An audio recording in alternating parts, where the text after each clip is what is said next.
बता दे माई फेरू कब अइबू। नवमी में 9 दिन रह के छोड़ के जो जइबू, नवमी में 9 दिन रह के छोड़ के जो जइबू, ए तने बता दे माई फेरू कब अइबू। ए तने बता दे माई फेरू कब अइबू।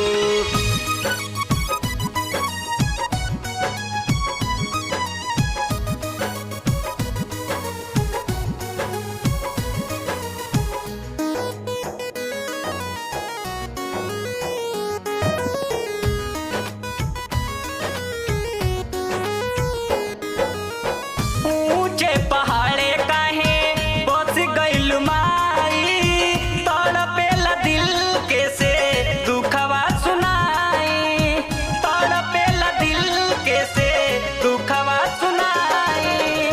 ऊंचे पहाड़े काहे बस गइल माई, तड़पेला दिल के से दुखवा सुनाई, तड़पेला दिल के से दुखवा सुनाई। बेटवा के कब माई लालसा पुरैबू, बेटवा के कब माई लालसा पुरैबू, ए तने बता दे माई फिर कब अइबू। ए तने बता दे माई फिर कब अइबू।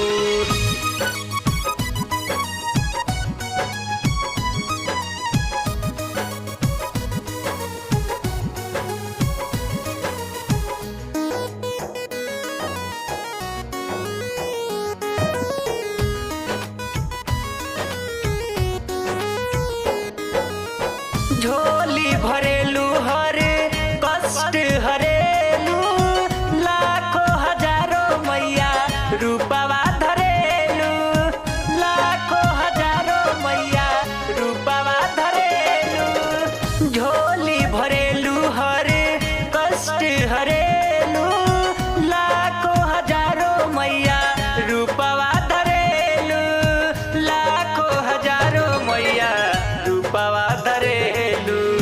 प्यार और दुलार है कब बरसइबू, प्यार और दुलार है कब बरसइबू, ए तने बता दे माई फिर कब अइबू। ए तने बता दे माई फिर कब अइबू।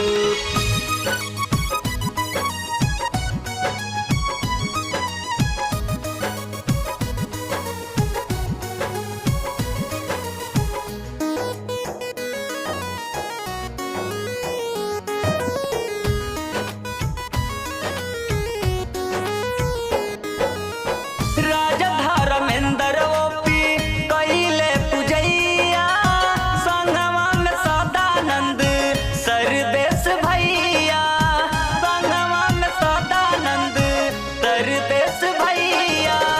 राजा धर्मेंद्र ओपी कइले पूजैया, संगवा में सदानंद संजय भैया, संगवा में सदानंद सर्वेश भैया।